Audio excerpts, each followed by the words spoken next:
MIDC ला प्रश्न विचारायचा आहे, मंत्र्यांना विचारत नाही मी. Guidelines on land allotment system of MIDC हे मी तयार केलेलं नाही आहे, MIDC ने तयार केलेलं आहे. या केस मध्ये हे संजय शिरसाट साहेबांचा मुलगा, त्यांची पत्नी जे आहे ते जेन्युइन एंटरप्रेन्योर आहे का? सगळं नियम तोडून मोडून हे सगळं करण्यात आलेलं आहे. मी एक टेस्ट घेत आहे, एक्झाम आहे देवेंद्र फडणवीस साहेबांचा, ते किती प्रामाणिक आहे आपल्या बोलण्यामध्ये. तर ते लोक घाबरतात. इम्तियाज जलील घाबरत नाही म्हणून हे सगळं तुमच्या समोर बोलत आहे. मी सुरुवातीपासून हे बोललेलो आहे की माझी अपेक्षा या सरकारकडून काही जास्त नाही आहे, कारण वरपासून ते खालपर्यंत जेव्हा सगळं भ्रष्टाचार सुरू असतं, पण जेव्हा उद्या महाराष्ट्राचे मुख्यमंत्री आदरणीय देवेंद्र फडणवीस साहेब आपल्या भाषणामध्ये किंवा आपल्या इंटरव्ह्यूमध्ये सांगतील की मी महाराष्ट्राला भ्रष्टाचार मुक्त करणार आहे, तर ते सरासर खोटं असणार आहे. कारण त्यांच्या नाकाच्या खाली अशा प्रकारचे उद्योग सुरू आहे. मी जे आरोप केलं होतं ते आरोप नाही आहे, मी सगळं डॉक्युमेंट्स सहित मी आपल्याला दाखवले होते की कशा प्रकारे एक गव्हर्नमेंट एजन्सी MIDC ज्याचा उद्देश हे आहे की महाराष्ट्रामध्ये इंडस्ट्री आपण कशा वाढवू शकतं, ते जेव्हा अशा प्रकारचे उद्योग सुरू करतात, एका मंत्र्याला खुश करण्यासाठी सगळे नियम धाब्यावर ठेवून कशा प्रकारचे हे ऍडजस्टमेंट्स करतात, याचं प्रमुख उदाहरण मी आपल्याला सविस्तर दिलेलं आहे. आता मला थेट MIDC ला प्रश्न विचारायचा आहे, मंत्र्यांना विचारत नाही मी, MIDC ला प्रश्न विचारतो. हे MIDC चा डॉक्युमेंट आहे. हे MIDC जेव्हा कोणत्याही इंडस्ट्री उद्योग सुरू करण्यासाठी जातात, तर त्यांना हे पुस्तक देण्यात येतं आणि त्याच्यामध्ये काय आहे, ease of doing business guidelines on land allotment system of MIDC.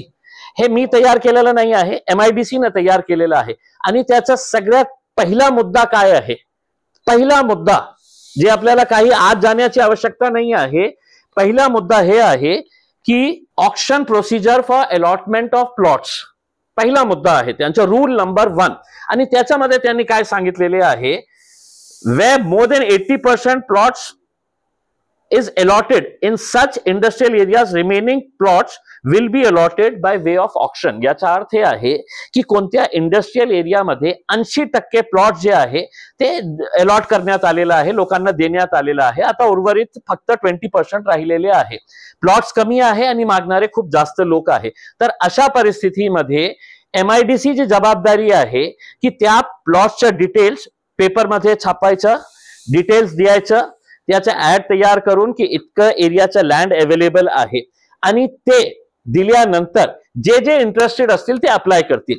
समजा एका प्लॉटसाठी जास्त बिडर्स आहे, इच्छुक आहे लोक, तर MIDC ने त्याचा ऑक्शन करायला पाहिजे. हे त्यांचा नियम म्हणतो, माझा नियम नाही आहे, हे त्यांचा नियम म्हणतो. आणि ते ऑक्शन केल्यानंतर समजा 5 लोक आले, तर कोणी जास्त पैसे दिले तर त्याला हे अलॉट करण्यात येत नाही. त्याचाही नियम आहे. त्याचा नियम हे आहे की ते जेन्युइन एंटरप्रेन्योर आहे का. या केसमध्ये हे संजय शिरसाट साहेबांचा मुलगा, त्यांची पत्नी जे आहे ते जेन्युइन एंटरप्रेन्योर आहे का? नाही आहे, ते जेन्युइन एंटरप्रेन्योर नाही आहे. मग त्यांची फायनान्शियल क्रेडिबिलिटी बघावं लागतं. इंडस्ट्रियल बॅकग्राऊंड अँड एक्सपिरियन्स, त्यांच्या इंडस्ट्रियल बॅकग्राऊंडचा एक्सपिरियन्स आहे का? नाही आहे. राजनीतीमध्ये आहे, एक गृहिणी आहे. तिसरं म्हणजे एम्प्लॉयमेंट जनरेशन. आता आपण हे लँड देत आहे, किती लँड आहे? 20,20,000 स्क्वेअर फीटच्या लँड, 5 एकरच्या जवळ. 20,20,000 स्क्वेअर फीटच्या लँड मध्ये त्यांच्या म्हणण्याप्रमाणे त्यांनी जे ऍप्लिकेशन दिलेलं आहे की आम्ही 106 कोटी रुपयाची एक फॅक्टरी तिथे सुरू करणार आहे, तर त्याच्यामध्ये एम्प्लॉयमेंट किती मिळणार आहे लोकांना? तर फक्त 93 लोकांना. हो, 93 लोकांना एम्प्लॉयमेंट मिळणार आहे. आणि त्यांनी हे सविस्तर दिलेलं आहे की 67 स्किल्ड एम्प्लॉईज असणार आहे, 24 अनस्किल्ड एम्प्लॉईज असणार आहे, उर्वरित जे आहे ते आपले सुपरवायझरी स्टाफ असणार आहे. टोटल मिळून 93. आता मी आपल्याला सांगतो की वालूज मध्ये जे MSME चे छोटे छोटे गाडे देण्यात आलेले आहे, 3 एकरामध्ये आहे. ते वालूजच्या जे ट्रक टर्मिनस आहे त्याच्या शेजारीच ते MSME ला लँड देण्यात आली होती, छोटे छोटे गाडे देण्यात आले होते. त्या 3 एकरामध्ये 1000 लोक काम करत आहे. 1000 लोक म्हणजे एका साइडला आपल्याला जॉब क्रिएशन करायचं आहे.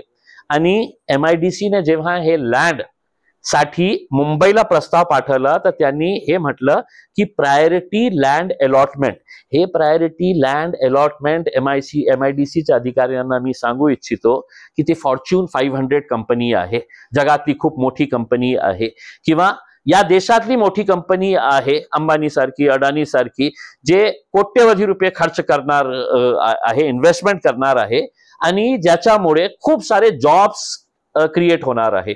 आता हे तर जेन्युइन एंटरप्रेन्योर नाही आहे, खूप मोठा काही इन्व्हेस्टमेंट असा आहे असं नाही आहे, आणि जॉब्स ही हजारो लोकांना मिळणार आहे. म्हणून आपण प्रायोरिटी अलॉटमेंट यांना द्या. हे जे प्रायोरिटी अलॉटमेंट करण्यात आलेलं आहे हे सगळं नियम तोडून मोडून हे सगळं करण्यात आलेलं आहे. आणि आता माझी जी चिंता आहे हे चिंता हे आहे की शिरसाट साहेबांनी सांगितलं की मी 8 दिवसानंतर याचं उत्तर देणार आहे. मला एक भीती वाटतं की MIDC मध्ये सगळे डॉक्युमेंट्स खोडाखोड करण्याचा काम सुरू आहे.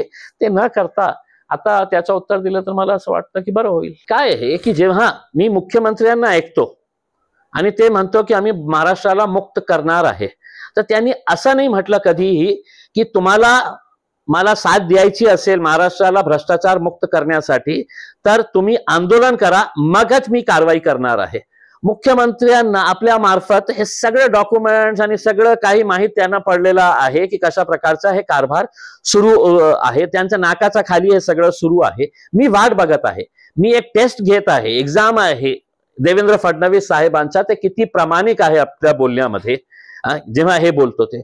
आता काही दिवस वाट बघणार, त्याच्यानंतर नाही काही झालं हालचाल तर एन्फोर्समेंट डायरेक्टोरेटला, CBIच्या अँटी करप्शन विंगला, इन्कम टॅक्सला, आणि हे जाणून सुद्धा की महाराष्ट्र सरकार काही करणार नाही, मुख्यमंत्री देवेंद्र फडणवीस साहेब त्यांनाही सगळ्या पुराव्यासहित मी आमची तक्रार देणार. राज्यपालांना वेळ दिली राज्यपालनी, त्यांना जाऊन भेटणार आणि त्यांना सविस्तर सांगणार ही कशा प्रकारच्या काय काय उद्योग आपल्या इथे सुरू आहे. ठीक आहे ना, मी आरोप नाही केलं. म्हणजे काय आहे की मी जेव्हा हे बोलतो ना की माझी अपेक्षा या सरकारकडून काही जास्त नाही आहे, कारण भ्रष्टाचार कसा चाललेला आहे हे सगळ्यांना माहित आहे. खऱ्या अर्थाने बघायचं असेल तर विट्सचं प्रकरण जेव्हा बाहेर आलं होतं तर त्यावेळी सुद्धा मुख्यमंत्र्यांनी आदेश द्यायला पाहिजे होतं की आपण याची इन्क्वायरी लावू की कशा प्रकारे कलेक्टर ऑफिसच्या लोकांनी शिरसाट साहेबांच्या मुलाला मदत केली होती ते हॉटेल विकत घेण्यासाठी.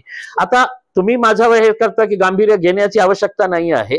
महाराष्ट्र सरकारने काही नाही केलं, एन्फोर्समेंट डायरेक्टोरेटने काही नाही केलं, तर माझा विश्वास या देशाच्या न्याय प्रणालीवर आहे. आम्ही कोर्टात जाऊ आणि सगळं पेपर हे करू, आणि कोर्टामध्येही काही नाही झालं तर कमीत कमी हे तर असणार आहे की इतकं विरोध असून सुद्धा इम्तियाज जलीलने काही मुद्दा काढला होता, आणि मला विश्वास आहे की हे एक एक पानं एक एक शब्द मी जे बोलत आहे ते फक्त डॉक्युमेंटच्या आधारावर बोलत आहे.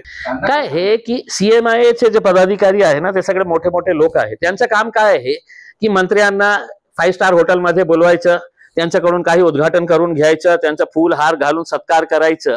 हे जे काम आहे जे मी आज करत आहे हे माझी जबाबदारी नाही आहे, हे CMIAची जबाबदारी आहे. त्यांच्या समोर लोटांगण करण्यासाठी आपण पदाधिकारी नाही झालेले आहे की मंत्री आला म्हणजे आपण त्यांचा दरवाजा उघडायचा. हे याच्या अगोदर ही जेव्हा इन्स्पिरा नावाचा एक प्रकल्पाबाबत मी बोललो होतो की MIDCने कशा प्रकारे सगळे नियम तोडले होते, त्यावेळी सुद्धा CMIAची जबाबदारी होती इंडस्ट्रियल लँड प्रोटेक्ट करण्यासाठी. एका बिल्डरला देऊन इंडस्ट्री लँड आणि तिथे ते प्लॉट्स विकत आहे. हे काम CMIAचा आणि मासिया खूप स्ट्रॉंग आहे, एक्झिबिशन आता भरणार आहे. ते मासियाचे पदाधिकारी, स्मॉल स्केल इंडस्ट्रीज असोसिएशन, हे सगळ्यांनी प्लॉट्स मागितलं होतं, मासियानेही मागितलं होतं, स्मॉल स्केल इंडस्ट्रीज असोसिएशन वाल्यांनी मागितलं होतं रितसर MIDC मध्ये. पण आज हे सगळे लोक ते डॉक्युमेंट्स द्यायला घाबरत आहे, कारण मंत्री साहेबांचे जवळचे जे लोक आहे ते थोडेसे गुंड प्रवृत्तीचे आहे, तर ते लोक घाबरतात. इम्तियाज जलील घाबरत नाही, म्हणून हे सगळं तुमच्या समोर बोलत आहे मी. काय आहे की खूप दुर्दैवी गोष्ट आहे, आपण दर काही महिन्यांनी आपल्याला अशा बातमी मिळायला मिळतं की रेल्वेचा ऍक्सिडेंट झालेला आहे. मुंबईचं जे लोकलचं इन्फ्रास्ट्रक्चर आहे ते आपण जे लहान होतं ना त्यावेळीपासून आपण बघत आहे. मंत्री येतात, खूप आश्वासनं देतात की आम्ही मुंबईच्या साठी आपण वेगळं काही करणार आहे. लोकसभामध्ये जेव्हा आम्ही होतो तर आम्ही मागणी केली होती की मुंबईच्या रेल्वे संदर्भात, कारण मुंबईची जे लोकल आहे ते मुंबईची लाईफलाईन आहे आणि आपण काय हे फक्त आकडे गिनत आहे दर काही महिन्यांनी की या महिन्यामध्ये इतके ऍक्सिडेंट झाले, इतके पडून मेलेले आहे आणि सरकार काय करणार आहे तेच करणार आहे जे आता मुख्यमंत्री आणि रेल्वे मंत्री करणार आहे की मेले ना 5 मेले ना आम्ही सगळ्यांना 5-5, 10-10 लाख रुपये जे काही कॉम्पन्सेशन आहे. म्हणून माणसाच्या जीवाचं जे किंमत आहे ना तर त्यांनी ठरवलेली आहे. मेलं ना तर मरू द्या ना, आम्ही तुम्हाला कॉम्पन्सेशन देत आहे ना 5 लाख 10 लाख रुपये जे काही असतील. मला असं वाटतं की सगळ्या राजनैतिक पक्षांनी एकत्र येऊन मुंबईला आपल्याला वाचवायचं असेल तर हे लाईफलाईन मजबूत करण्याची आवश्यकता आहे. तुमच्याकडे कोणताही कारण नाही. राज्य सरकारमध्ये तुमची सरकार आहे, केंद्र सरकारमध्ये सरकार आहे. आजही खचाखच भरलेले असते लोकलचे. कोणत्याही स्टेशनवर जा मुंबईमध्ये, जे पीक आवर्स असते उभे राहायला जागा नसते. का आपण इन्फ्रास्ट्रक्चर वाढत नाही आहे? जे महत्वाचा मुद्दा आहे त्याच्यावर लक्ष करा ना. आपण ते डॉक्युमेंट्स बारीकीने वाचलं असेल तर मी आपल्याला हे पण डॉक्युमेंट्स दिलेले आहे की लोकल जे कमिटी असते MIDC ची त्याच्यामध्ये 3 अधिकारी होते. त्यांचं नावही मी दिलेलं आहे आणि जेव्हा हे प्रपोजल मुंबईच्या MIDC मध्ये गेलं तर कोण कोण अधिकारी याच्यामध्ये निर्णय घेणारे होते.